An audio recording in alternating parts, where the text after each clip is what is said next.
Now, as a follow-up to that report, the Korean public's confidence of hosting a successful Winter Olympics is higher now than ever. On Wednesday, the Ministry of Culture, Sports and Tourism released the results of a poll of 1,000 people aged 15 to 79 on the 2018 Pyeongchang Winter Olympics. 16.5% of the respondents said the Olympics will be hosted very successfully, and nearly 54% said it will be successful, while under 9% had concerns about Korea's hosting of the Games.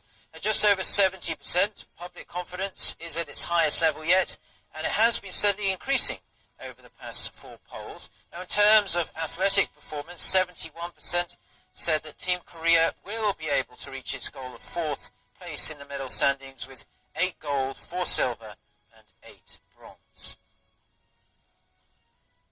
South Korea's foreign minister says Seoul will brief Tokyo on the Special Task Force's review of the December 2015 Comfort Women Agreement before its release next Wednesday. Speaking to reporters on this Wednesday, as she wrapped up her 2-day stay in Tokyo, Kang Kyung-hwa said informing Japan before the announcement was diplomatic courtesy. The task force is reviewing the controversial landmark agreement that was reached in 2015, aimed at drawing a line under the issue of Japan's wartime sexual enslavement of Korean women, but it has since come under intense criticism from members of the public here in Korea and the victims themselves. Kang stressed that the results of the review will be just an appraisal of the situation, and the government policy would have to be discussed further. She also confirmed that there are currently no plans for President Moon to visit Japan before the 2018 Winter Olympics. Another surviving victim of Japan's wartime atrocities has passed away.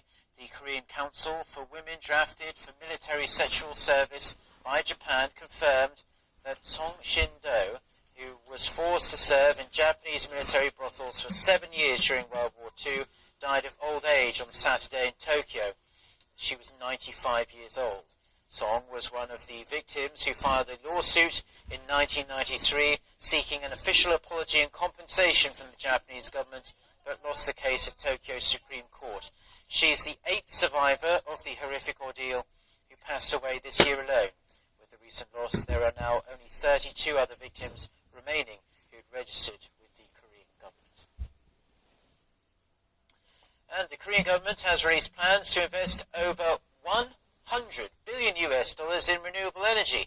It plans to increase the amount of energy that comes from solar and wind power in order to reduce Korea's reliance on coal and nuclear power. Kim Ji-on with the details.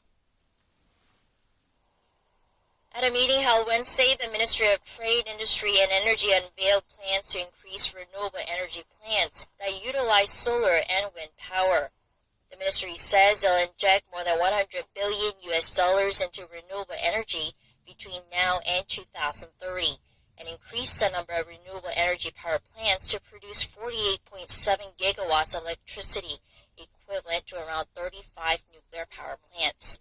It aims to increase the proportion of electricity generated by renewable energy sources from last year's 7% to 20% by 2030. Public awareness about safety and the need for renewable energy sources has increased after witnessing Japan's Fukushima nuclear disaster in 2011 and experiencing earthquakes in Gyeongju and Pohang in recent years. The lion's share of the funding will be spent on increasing energy from solar power, and the ministry says it will designate a separate renewable energy developmental district to install solar panels. The ministry says it will also relax agricultural laws to allow the installation of solar panels along coastlines and reservoirs, as well as on the roofs of military facilities. And it will strengthen laws to expand zero-energy construction until it becomes mandatory for all buildings by 2030. It says it will encourage the general public to utilize solar panels for household use by enabling the state-run Korea Electric Power Corporation to purchase their leftover electricity. The ministry says there will be minimal increases in electricity bills during the transition process.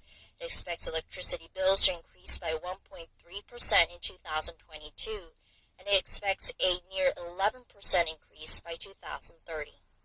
Kim Ji-on, Arirang News. Now, with 2017 winding down, the South Korean government has outlined its key economic policies for the coming year. Part of those plans include setting up a multi-billion-dollar fund to help small businesses that are expected to suffer when the minimum wage spikes sharply in 2018. Kim Hye-sung with the details.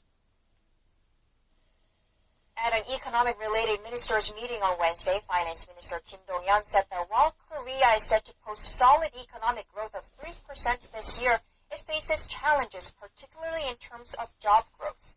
With the minimum wage set to increase by 16% next year, marking the biggest annual jump in almost 2 decades, the Korean government plans to inject over $2.7 billion as job support subsidies starting next year.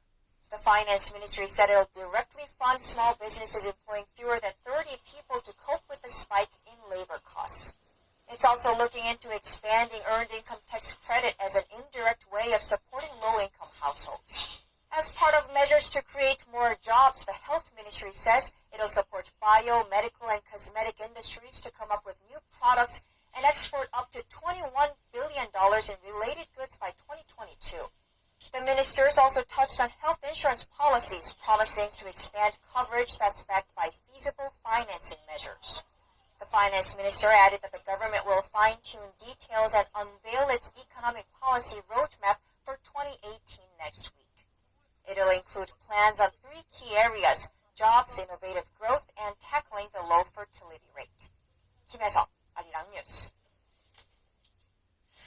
Now let's switch our attention to the United States. The Republican-controlled House of Representatives has approved the most sweeping overhaul of the American tax system in more than 30 years.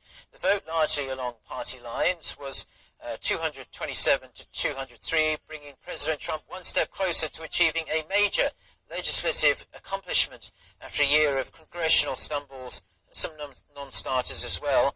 The bill will need to go through a Senate vote later Tuesday, but it's widely expected to pass. However, the House will need to take a re-vote on the bill on Wednesday morning to take out some technical provisions before Trump's planned signing into law. This is just a small hiccup, and the timing of the Senate vote is going ahead as scheduled. The plan provides steep tax cuts for businesses and the wealthy, and tax cuts as well for middle and low-income families. Critics warn the plan will push America's debt even higher, but Republicans argue it will boost economic growth. The Saudi Arabia-led coalition fighting Houthi rebels in Yemen has said it intercepted a ballistic missile heading for the kingdom's capital, Riyadh. It is just the latest attempted attack amid violent unrest between the coalition and the rebels. Noah Nam with the details. The Houthi rebels said they were aiming for a palace in Riyadh that is a residence of King Salman. There, he was expected to discuss Saudi Arabia's annual budget with the kingdom's leadership. The Saudi state television reported that the country's military intercepted the Birkin H-2 ballistic missile, adding that no damage was caused.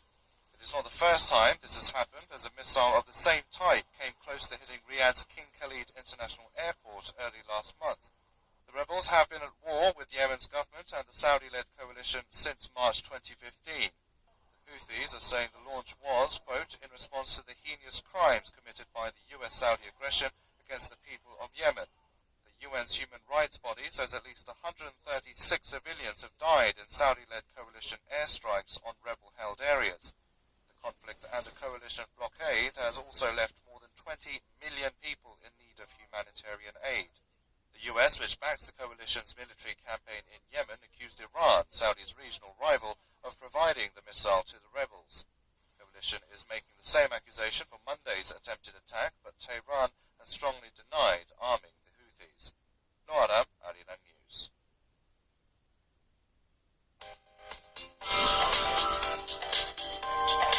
Good afternoon. We could have a repeat of Monday morning's messy weather conditions with heavy snowfall. And this time, not just the capital, but much of the peninsula. In Seoul and the Jeollado provinces, we could see up to 10 centimeters of heavy snowfall, with a potential heavy snow advisory being issued for the purple-colored areas. And temperatures are rising rapidly, though, and daily highs here in the capital will be at 2 degrees Celsius, while Daegu and Busan will make it to 5 and 7 degrees respectively. Temperature readings will be near or above the norms through Sunday, but it's going to be wet Christmas Eve with a mix of freezing rain and snow. Then temperatures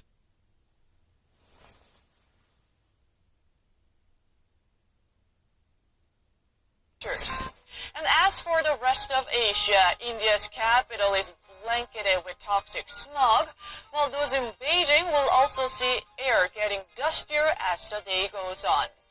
Meanwhile, areas around Melbourne were hit with golf ball-sized hailstones raining down on Tuesday, and thousands of people remain without electricity. And on Wednesday, expect to see increasing clouds with afternoon rain. And heading to North America, Montreal will have bone-chilling temperatures from Wednesday into Friday. Lows will plummet to near minus 20 degrees Celsius. And as for South America, Sao Paulo will see frequent showers along with thunderstorms at times at a high of 29 degrees Celsius. Taking you to Europe, many flights in and out UK were disrupted due to freezing fog on Tuesday, and the weather warning for fog could be reissued on Wednesday as well. So double-check your travel schedules in advance. Lastly, to Africa, Tripoli and Algiers will have a rainy Wednesday. And that's all the weather update for now.